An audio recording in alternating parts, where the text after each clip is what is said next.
Hi there, and welcome to Power Play. I'm Vashi Capellos in Ottawa on this Wednesday. Tonight, a fifth day of war in the Middle East. This mission will guarantee that Iran can never obtain a nuclear weapon. You say 4 weeks, but it could be 6, it could be 8, it could be 3. Ultimately, we set the pace and the tempo.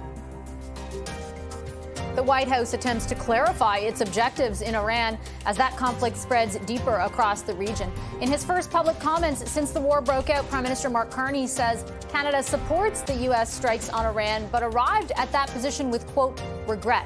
What does the opposition think? Michael Chong is the Conservatives' foreign affairs critic, and he'll join me in moments. Then, markets react to the conflict in the Middle East. This is an energy price shock. Oil prices are up, natural gas prices are up, and countries that are big importers, particularly if they import through the Strait of Hormuz, are being the most affected. Stocks are rebounding and oil prices are easing, but still volatile and way up since war broke out. What happens next? CTV's chief financial correspondent Amanda Lang will be here with a breakdown of how this could affect you. Plus, Poilievre abroad. My future government is going to take the words of Elvis Presley, a little less conversation, a little more action, please. Pierre Poilievre is on his first official overseas trip as opposition leader to pitch Canada as a reliable trading partner. He was in London earlier this week, in Berlin today. What's the strategy behind the Tory leader's international mission? Our front bench will be here to talk about that. Sharon Carr, Laura D'Angelo, Jamie Ellerton, and Sebastian Skamsky are all with me just a little bit later on. First, though. Number 1, destroy the regime's deadly ballistic missiles and completely raze their missile industry to the ground. Number 2, annihilate the Iranian regime's navy. And so far, we have destroyed more than 20 Iranian ships. Number 3, Operation Epic Fury will ensure the regime's terrorist proxies in the region can no longer destabilize the region or the free world and attack our armed forces. And thus far, Iran's proxies are hardly putting up a fight. Number 4, this mission will guarantee that Iran can never obtain a nuclear weapon.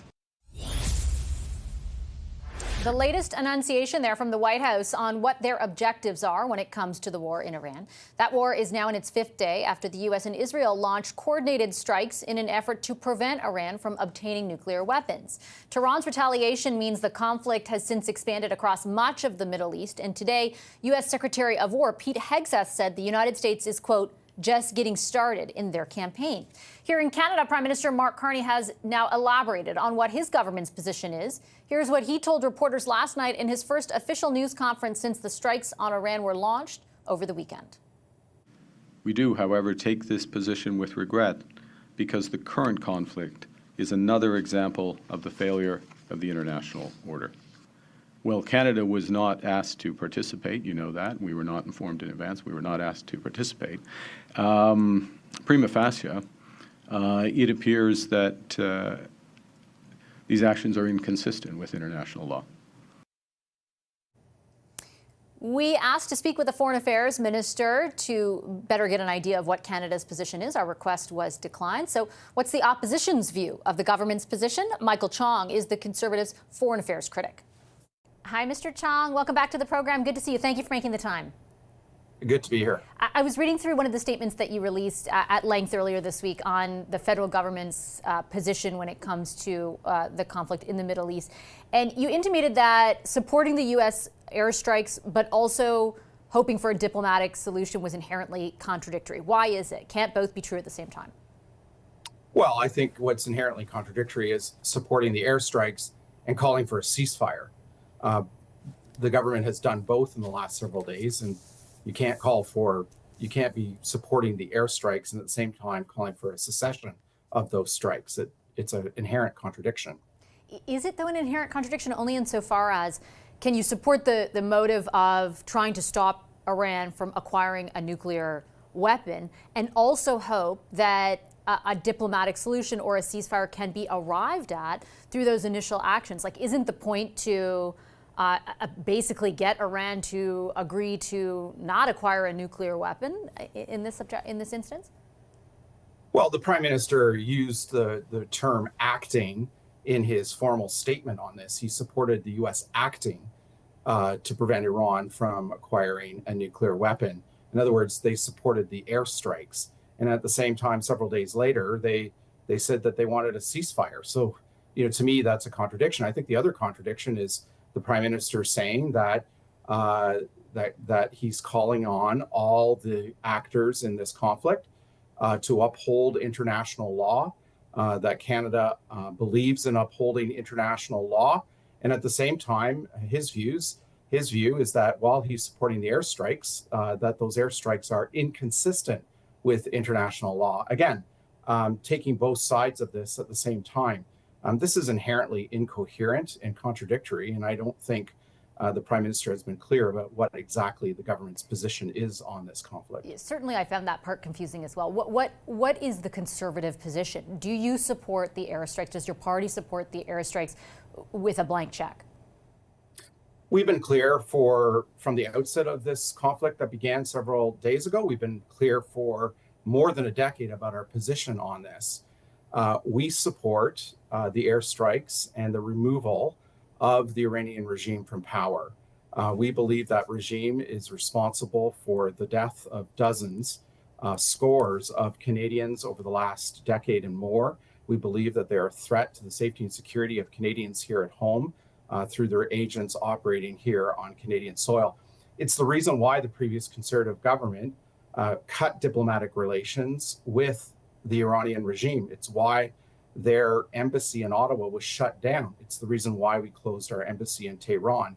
And at the time, Foreign Minister John Baird said that one of the reasons for closing down the embassies was that there were threats to the safety and security of Canadians here at home from the embassy of Tehran here at home, acting as a nest of Iranian agents that were threatening the Persian community here at home. So we've been clear about our views that there should be regime change and that Iran presents a real threat, not just to the Middle East, but to Western democracies at large. Your party is very clear on the threat that the regime poses and your view on regime change. Donald Trump is not that clear. In fact, while he intimated that that was an express objective on Saturday, today his press secretary said that is not among the list of objectives anymore. And he conceded yesterday that there's a scenario in which someone worse actually takes over, and boy, wouldn't that be bad. Should there not be a note of caution in your support for these airstrikes, given the motivation of Donald Trump does not appear to be A, consistent, or B, clear? Well, I think our priority needs to be the safety and security of Canadians. It was only 6 years ago that a civilian airliner, PS Flight 752, was shot down that contained dozens and dozens of Canadian citizens aboard. That was a direct result of the Islamic Revolutionary Guard Corps of the Iranian regime that killed these Canadians. So now that the regime has fallen, that those individuals responsible for these atrocities are no longer in power, we support the aspirations of the Iranian people for a free and democratic Iran, for a country that is prosperous, for a country that uses its immense resources for the benefit of its people, that contributes to a peaceful and stable Middle East. And like I said, I fully understand that position. Anyone who is aware of the atrocities in the way in which the regime has conducted itself, the oppression and the violence that has been put upon the Iranian people, would clearly understand that position. Do you think Donald Trump shares that position? And I ask not to be glib, but because what is happening right now is at his direction, right? And if he is now saying, and his spokespeople are saying, that regime change is not an express objective of what they're doing, is it necessary to qualify the support for those airstrikes, as the Prime Minister has to some degree? Well, I can't read the mind of the American president, but I think what the Canadian government should be doing is clearly communicating its position, which is to say that they should be clearly communicating to our allies, including the United States, that we wish to see a peaceful and democratic Iran, that we wish to fulfill the aspirations of the Iranian people that have been out in the streets by the millions in recent years, protesting their recently passed government. And so that's a really important role that Canada could play, but it's very difficult to do that if the government's position on this is not clear. And so instead of speaking with a clear voice on the Canadian position on Iran, we're instead left with a muddled mess about whether or not the government supports the airstrikes or not, about whether or not it views it supports international law, and so on and so forth. And so, again, just like with the matters concerning foreign interference on this most recent trip of the prime minister's, the government hasn't been clear about what its position is. And certainly I would not excuse them for that lack of clarity. I wish I had the foreign affairs minister to push and get answers for on exactly what that position is and some of the contradictions that seemed apparent during that press conference. But while I understand your party's position on Iran and the Iranian regime, I'm not sure it's the exact same thing as what's occurring right now. And there needs to be some clarification. I would respectfully put to you on whether or not you think supporting what Donald Trump is doing is actually going to accomplish for the Iranian people the position that you have laid out. Because I don't see any assurances, because of the lack of consistency, because of the evolving nature of the objectives as described by the president, that that will actually occur. Well, I share the concerns that you've raised, and that's why the Canadian government needs to be clear about what its position is. Our position is clear. As Conservatives, we support the removal of this regime. It was a force for instability and conflict in the Middle East. It was a global state sponsor of terrorism, and it directly threatened the safety and security of Canadians over the last 2 decades. We support the aspirations of the Iranian people for a free and peaceful and democratic Iran. That should be the position of the Canadian government. But we can't seem to get through the first point of that, which is whether or not what the government's position is on these airstrikes and the removal of the regime. They seem to be conflicted. They say they support the United States acting with these airstrikes to remove the regime and the threat of nuclear weapons, while at the same time calling for a ceasefire.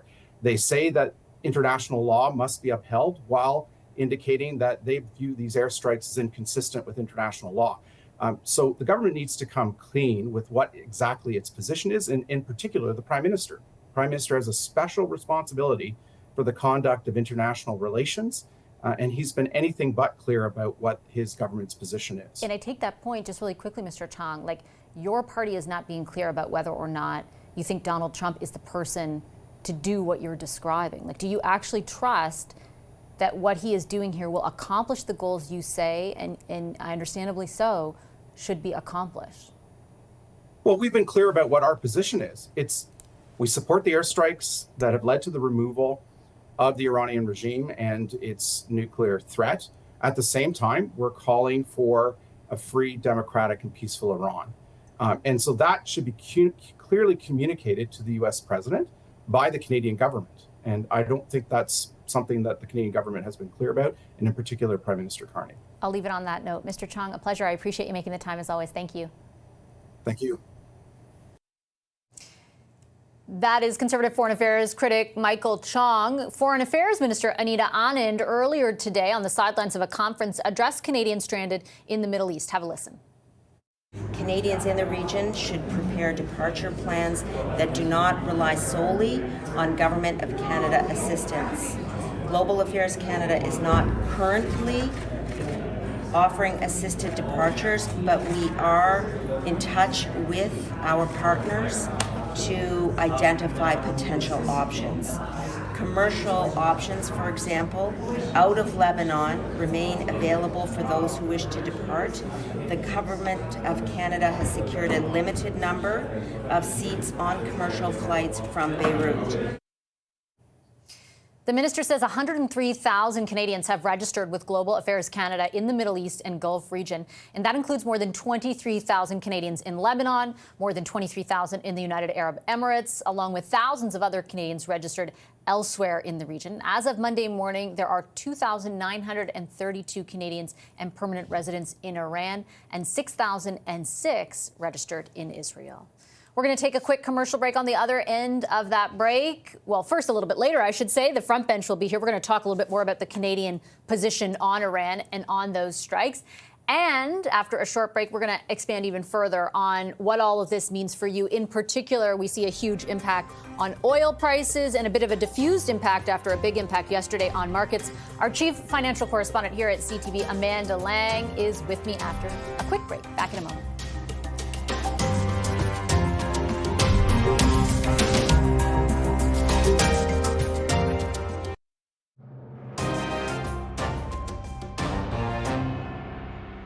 this is an energy price shock. Oil prices are up, natural gas prices are up.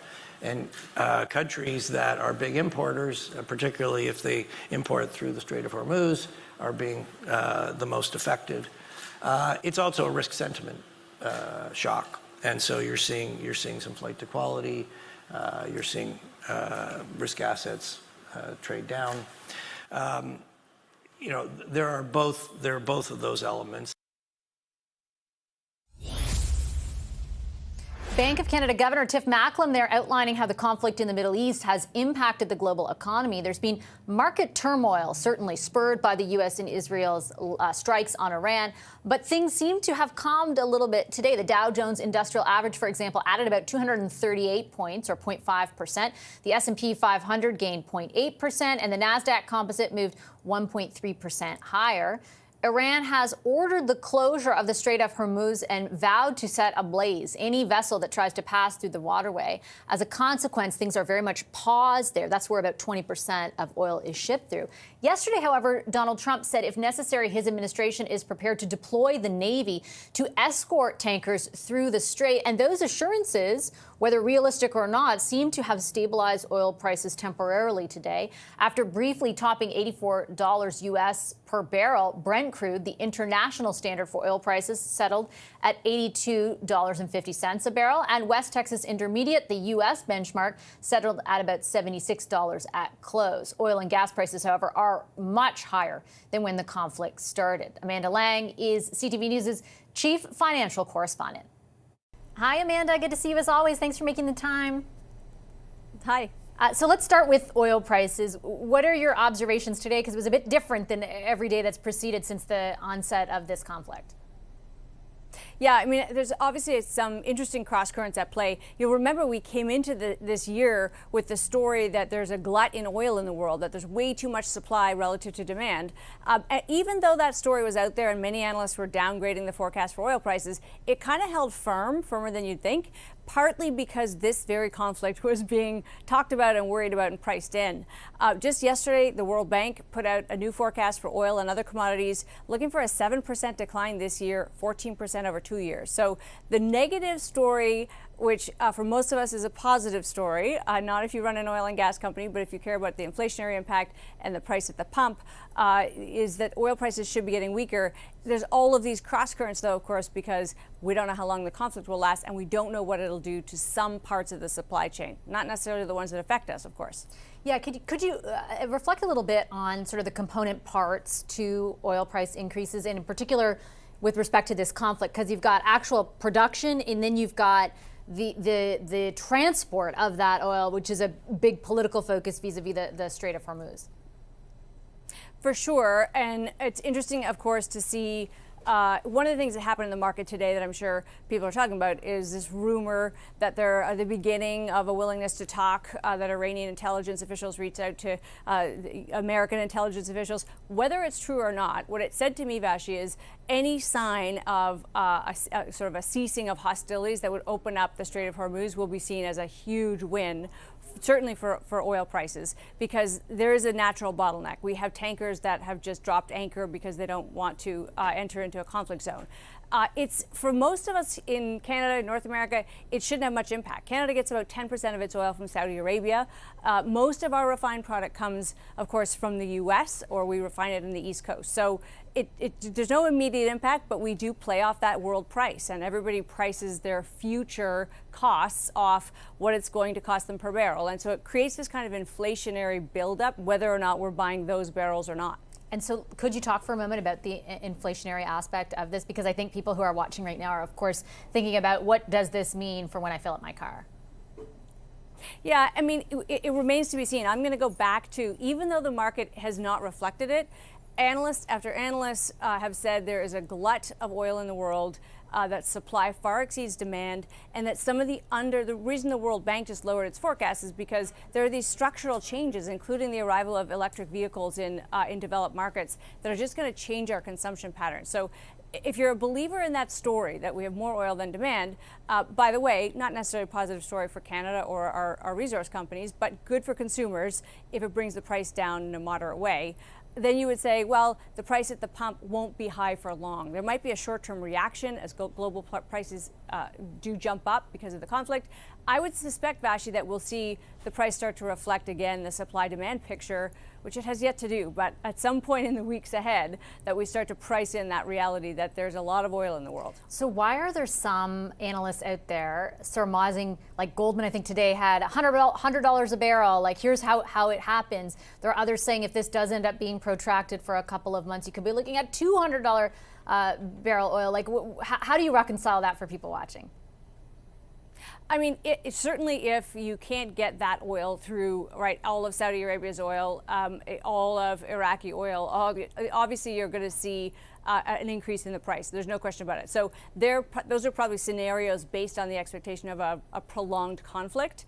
And yeah, you could see big spikes. And again, it's not necessarily because we won't have access to oil, but it just means that the next available barrel to people is going to be expensive, and that drives up the price that we trade at as well.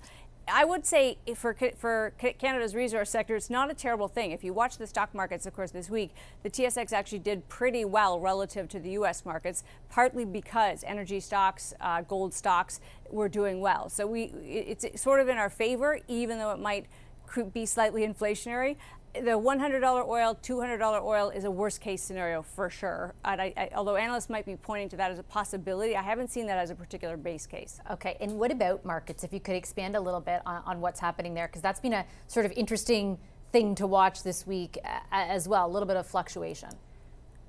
Yeah, I mean, honestly, you can't really explain the markets, and in a time of uncertainty like this, what we know is that investors like facts and information, and when there's a kind of a vacuum of them where they're moving fast, when there's a lot of speculation, it creates these gaps, this sort of volatility in trading. What I would say is what we have seen, which is positive this week, is when we've seen big drops, there are willing buyers, right? For every trade, there's a buyer to a seller. And we've seen the markets rally back. And that suggests that there are people out there who think possibly this doesn't go on that long, or possibly that even if it does, there are enough underpinning reasons. Because remember, I'm talking really about the U.S. stock market here, but it's driven by about a dozen names. And they're, although they would be affected by a high price of oil, they're not really affected in the short term by this conflict. So people might start to look past it. What I would say is, don't watch it if it's giving you a stomachache, because there will be this volatility. It's going to be around for a while. And if it doesn't matter to you, it's not something to watch day by day. It's going to be messy.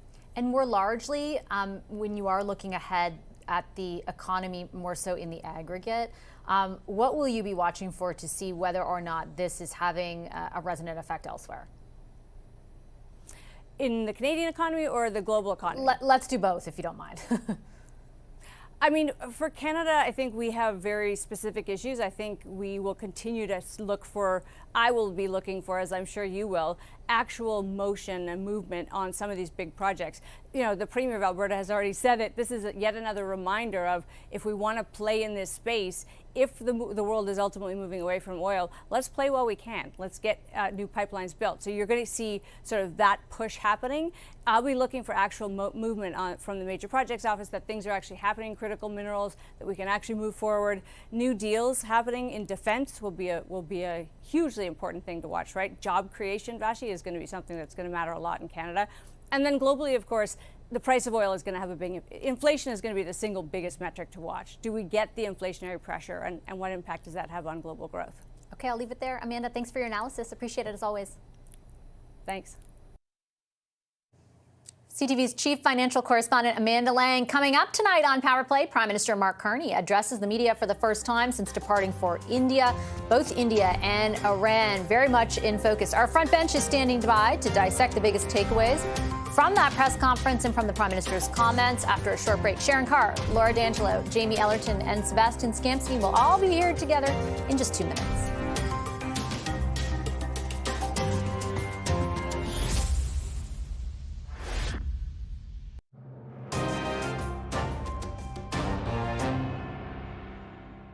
We do, however, take this position with regret, because the current conflict is another example of the failure of the international order. Will there be consequences for that official? There will not be consequences for those officials. We will not tolerate foreign interference, transnational repression by anyone. and I stress by anyone. What was President Trump's reaction to you supporting the airstrikes on Iran? I haven't spoken to the president. What does that say about your relationship? The president's. I don't think it says anything, to be honest. A taste there of Prime Minister Mark Carney's media availability this week, his first news conference since departing for his international trip to India, Australia and Japan. As you heard, the Prime Minister says he supports U.S. strikes on Iran, quote, with regret. And on another big foreign policy issue, India, he finally put some distance between himself and comments made by government officials to downplay the ongoing threat of foreign interference in transnational repression. So what does our front bench take away from it all? Let's bring them all in. Sharon Carr is a CTV News political analyst. She's also former Deputy Chief of Staff to former Finance Minister Bill Morneau. Next to her, that's Jamie Ellerton. He's the principal at Canaptus and worked for Minister Jason Kenney during the Harper government. Sebastian Skamsky was former Director of Media Relations to Conservative leader Pierre Poilievre. And with me here in studio, Laura D'Angelo is with Enterprise Canada and previously worked in Prime Minister Justin Trudeau's office. Hi, everybody. Happy Wednesday to you all. Laura, I'll start with you. The Prime Minister's press conference, particularly on Iran, that's getting a lot of play today, both domestically and internationally. I was saying to you in the break, I understand a nuanced position on a very complex war. I was very perplexed at the use of the term regret to qualify that position days later. What are your thoughts? I think we have to start with facts, right? Iran sponsors terrorist organizations. IRG, previous to this operation, there's been broad cross-party agreement that IRG is a major global security threat and pretty terrible actor. To your point, that statement was pretty unclear, to put it mildly, maybe even a little bit messy. But what's also unclear is what the goal of the operation in Iran is right now and what's happening, because it's changing day by day and hour by hour and minute by minute. And so what I think we can expect and what Canadians should expect is clarity from the Canadian government over at least the next couple of weeks, but hopefully sooner, about their position on the operation and how Canadians should feel. We've talked a lot about how Canadians look to their government for how they should feel and what they should start to think about a given situation. I think it's also really important that the government does that because, as many of us know, Canada has a very vibrant Iranian-Canadian community. It's a very important community to our country overall. It's very large. And they are looking to their current government for a response that reflects how they're feeling. I definitely think Laura has a very valid point, Jamie, in the complexity of the situation when, what's going on in Iran and the terror of the Iranian regime is very clear, but motivations on the part of Donald Trump is less clear. Is there a way, though, or was there a way for the Prime Minister to be more clear than he was in outlining his own position? Yeah, I guess anytime you put out anything that's kind of very resolute and then walk it back, it's going to seem like there's an aspect of changing policy here. And I think it also shows why the Prime Minister's media strategy was to not take questions for the better part of a week, because for a week he had pretty good headlines when you look at the uranium deal for Saskatchewan and some of the other things that came out of India. By not having to get into journalist questions on this, he got pretty glowing coverage in the early stage of this trip. Now, Mark Carney on a microphone has to provide real answers and has more nuance, and I think it shows why they limited some of his access there. I think when you look to take what Laura has said on the Iranian stuff, I think multiple things can be true at the same time. The death of the supreme leader is a net good for the world, and the potential for regime change and for the end of the Islamic Revolution to bring back actual human rights and change for Iranians is potentially hope for a new day. But when you look at what's going on with how the Americans have gone about this, how the Americans' own justification for this is changing on a daily basis, I remember I'm old enough when the president said that the Iranian nuclear program was wiped out, obliterated, and totally gone, and now it was that imminent about relaunching nuclear as of next week, I think was the line he recently showed. And so it kind of shows the real politic of all of this while having to continue to maintain productive working relationships as best as possible with the White House and not wanting to be offside with them in causing more harms on the domestic front, while at the same time grappling with reality like anyone is, not really knowing what's going on based off the shifting justification coming from the U.S. administration. Do you think that the Prime Minister's comments, Sharon, in particular yesterday, are a reflection of the complexity that Jamie just laid out, or a response to pressure from within his party to talk more about international law and less about support for strikes from the United States? To be honest, I think it has way more to do with the evolving nature of the actual situation. Of course, there's going to be people within caucus who have different views and perspectives, and I think, of course, they're going to listen to those. But the Middle East is a very complex region.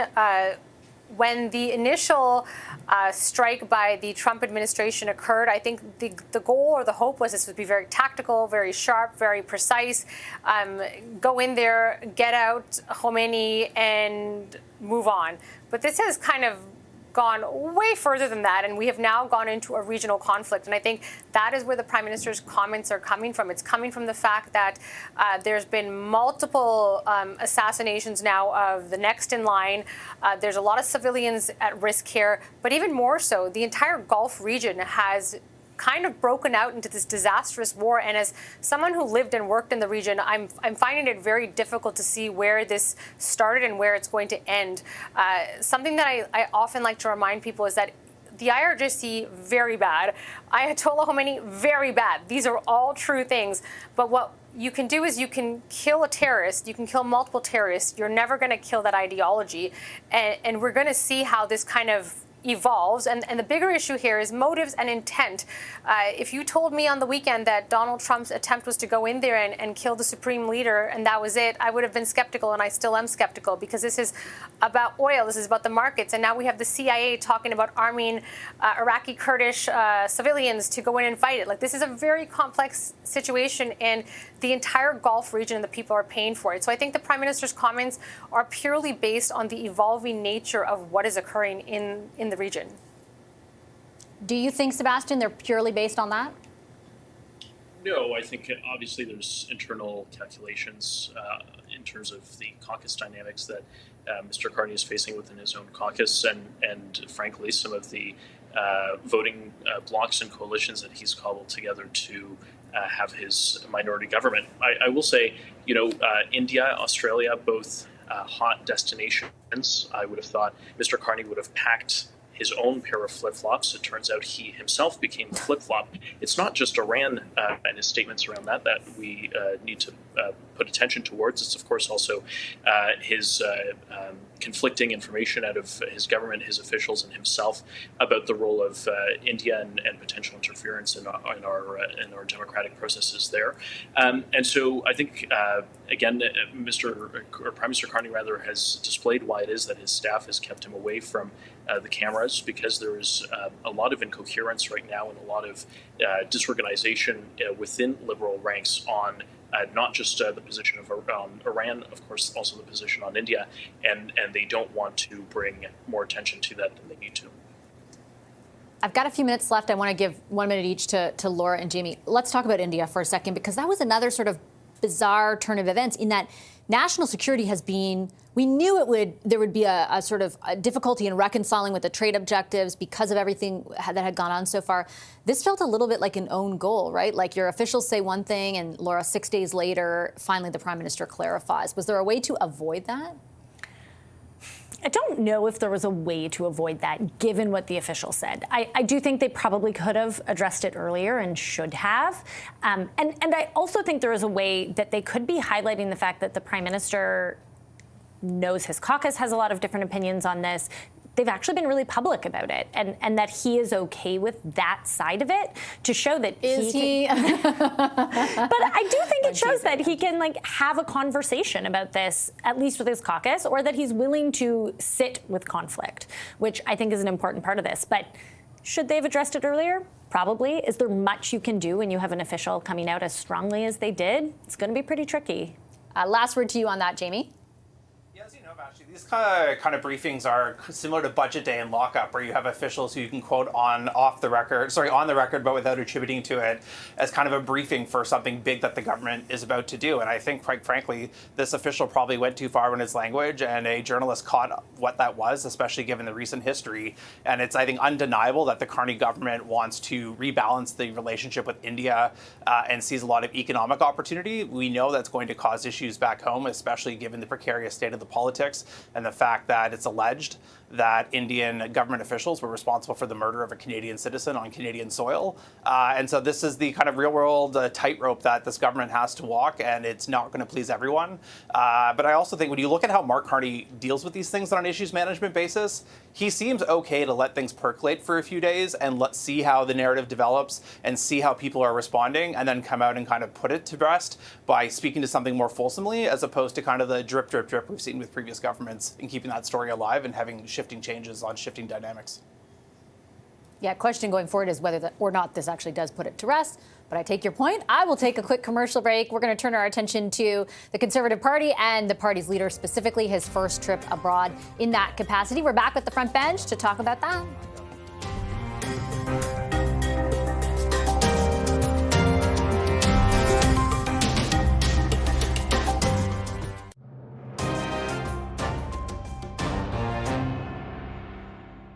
But resources under the ground do not strengthen alliances. They must be developed, transported, and exported. That means permitting pipelines, approving LNG plants, and building the infrastructure that connects demand with supply. My future government is going to take the words of Elvis Presley, a little less conversation, a little more action, please.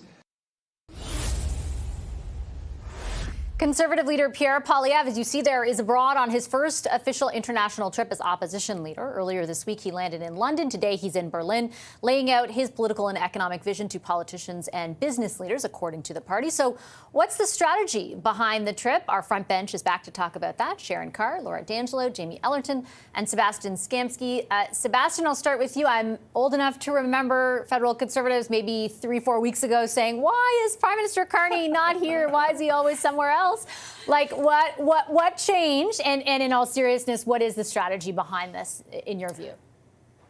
Well, I think last week Canadians got a flavor from Mr. Poilievre of the kind of pragmatic, coherent, and bold foreign policy that he would practice as Prime Minister when he outlined his agenda at the Economic Club.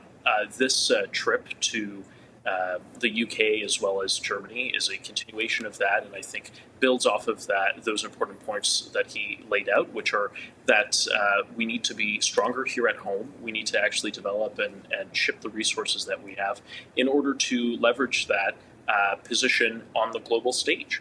And so everything that Mr. Poilievre is saying to his counterparts, to interested stakeholders, to business leaders on this trip, echoes that sentiment, and I think builds on his position to really champion Canada, show that he is someone who can be trusted on the world stage, and that he is ready to be the next Prime Minister. The trip isn't happening, Sharon, in isolation, right? It's the trip in conjunction with that speech that Sebastian referenced, but also that interview that took place, released on Monday with Peter Mansbridge, like a 40-minute podcast in which he was pretty unequivocal about wanting to work with the Prime Minister and thinking an election should not happen, like he would not force one or attempt to force one prior to the CUSMA review taking place. In the aggregate, what does that tell you about the strategy that he and his party are employing right now? Well, for starters, I think he's terrified for there to be an election because I think he sees the writing on the wall and would like to ensure that he's still the leader. But all that being said, the interview he did with Peter Mansbridge is probably the most consequential interview that I have seen him do to date. And I actually, I will give kudos where it's deserved. And I actually think he did a really good job in that interview in answering questions and finally acknowledging that he has to talk to everyone. But this whole concept of working with the Prime Minister, again, a lot of this has to do with his own politics of the fact that I don't think you get more than one chance at running for leader and losing and then coming back. So I think there is an advantage for him after going through a period of time of losing members of his caucus who are crossing the floor. I think it's a new tone. It's a new tenor. I think it's actually kind of welcome because it's less of him being a pit bull and more of him trying to appear as someone who is working with others. But I will say it is a bit ironic that he is out there now traveling, spreading the message, considering how much he has criticized the Prime Minister for being out of the country. Who knows? Maybe he'll find a seat to run in Germany because we still don't know where he's going to run. Well, he sort of intimated that it might be in the riding that he represents right now, but not for sure. I was actually interested in that comment in the Mansbridge podcast as well. Jamie, what are your thoughts on? I think it is very interesting that he's doing that podcast, that he's saying he's going to talk to everybody, that he's doing a speech specifically on Trump and the Canada-U.S. relationship. It's not that he hasn't talked about this stuff previously, but the way in which he's doing it right now appears to be like a nod to the idea that doing the same thing that he did up against Justin Trudeau or during the federal election might not work if there's going to be an election again. Yeah, if I can quote Mean Girls, I think he's realized trying to just paint Mark Carney as the Justin Trudeau government was trying to make fetch a thing, and it never will become a thing. And so I think what you're seeing here is really just a maturation of Pierre Poilievre as leader of the party. I think he's being less on the kind of like day-to-day quips that really tend to play well with conservatives and on social media, and is starting to grapple with some of the real challenges in a more thoughtful and long-form way. I think a lot of what you're seeing right now is obviously not going to turn the poll numbers overnight, but I do think it's laying a lot of markers, establishing some first principles as to how we view the world today and Canada's place in it and how to go about making it better going forward for all Canadians. I think when you look at what he's saying in Germany, I remember at the start of the war with Ukraine, he was essentially throwing the Germans and other European allies under the bus. Today, he was lifting up the Germans and showing how fast they were in building LNG facilities to be able to import from places other than the Gulf Stream pipeline that was coming from Russia to meet their energy demands. And I think that kind of example of looking for where allies are doing good in the world and looking at how Canada can adopt some of those practices to make things better here on the domestic front at home will form a lot of his opposition to the Carney government going forward in trying to get Carney to act as fast as the words that he continues to say he wants to. Let's say for a second, Laura, you're not advising Liberals, and instead you're just looking at this or advising Conservatives. Are you looking at trying to make gains in the views of Canadians on these issues and sort of, how you might be as Prime Minister? Or are you trying at this point to kind of blunt the trajectory, which seemed pretty evident through public opinion polling, on the personal numbers? To me, this reads as blunting the numbers, right? I think he's trying to stop the bleeding.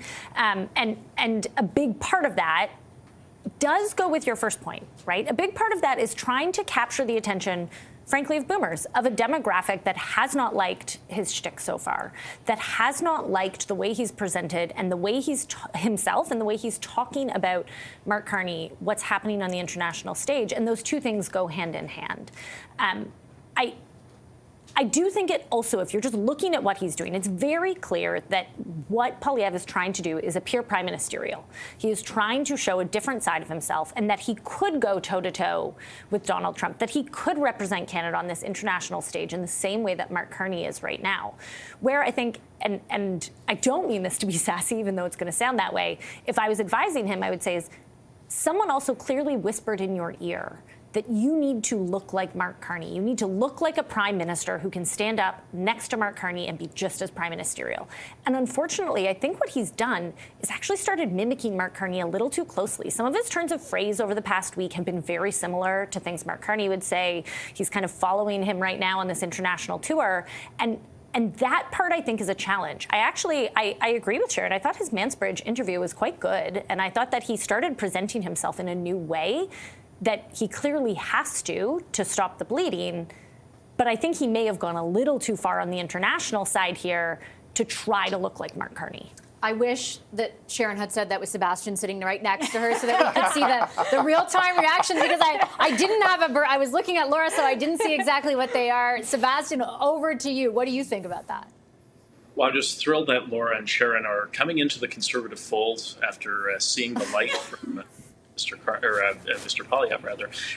Look, I think it's less about who's we're winning or losing. I think it's more about presenting an image that Canadians obviously are interested in seeing. And again, I think as part of Team Canada, I know this is no longer an interesting phrase for most Canadian politicians. It's kind of fallen by the wayside. But everything Mr. Poilievre is doing is to advance Canada's position today. He's not contradicting or speaking ill of Prime Minister Carney on any of these trips. I think he's being exactly how he presents himself, extremely statesmanlike, and putting Canada first, as he has described doing all along. Last 30 seconds to you, Sharon. Listen, there's a lot that you can take away from this. I think that I definitely think Pierre Poilievre is trying to pivot in what he does, but we've seen him pivot before and we've seen him backtrack before as well. So how long this is going to last, it's to be determined. But listen, I welcome a new and improved Pierre Poilievre, whether that is prime ministerial, that is to be determined. Okay, I'm going to leave it on that note. Thanks, guys. Appreciate it. Our front bench, Laura D'Angelo, Sebastian Skanski, Sharon Carr, and Jamie Ellerton. I do want to let you know that the Foreign Affairs Minister, Anita Anand, is scheduled to deliver an update on the situation in the Middle East and in particular government efforts to help Canadians who are registered in the region and who may need help getting out. I'm going to have some information from a briefing in just a few moments, and then the minister herself will be up in about 6 minutes. So I'll take a quick break. We're back with more Power Play after that break.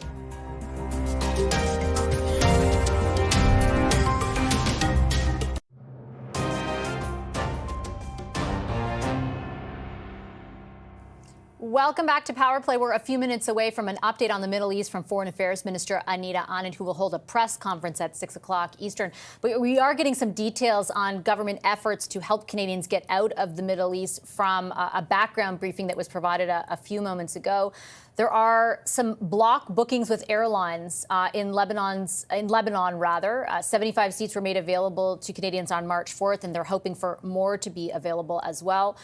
They are at a variety of border crossings with Iran, though there's no diplomatic presence in Iran. Officials, according to the government, have been deployed to those border crossings with Armenia, Lebanon, and Azerbaijan, as well as Turkmenistan.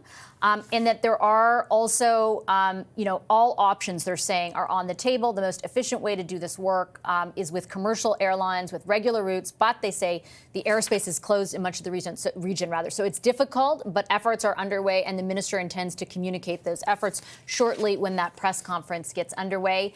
Before we go tonight, I've got some great news to share. We have a new addition here to our Ottawa Parliamentary Bureau for CTV National News. Graham Richardson will become our bureau chief here in Ottawa. He gets started March 23rd. If his face is familiar, that's because he's got a ton of experience both reporting here on Parliament Hill as well as the chief anchor, I should say, for the 6 o'clock news at CTV Ottawa. He's reported all over the world and all over Canada, including back in the province that I spent a lot of time reporting on, the legislature in Alberta. He was a legend there. He's a legend here.